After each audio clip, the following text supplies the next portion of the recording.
CoSpaces Edu tutorial, How to Make Anything Disappear by Katelyn.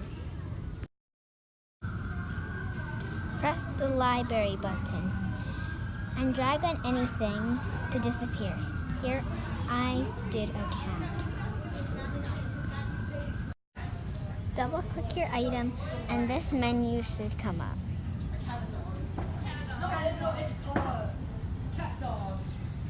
It should say code, speech, physics, transform, animation, and material. Tap the code button on the menu. Then press use in code box and show name. Next, press code on the top here, and tap events. It has a flag, and drag the first yellow bar when cat is clicked. Now press transform, and then drag the first button again. Move cat when 1 meter forward in 1 second.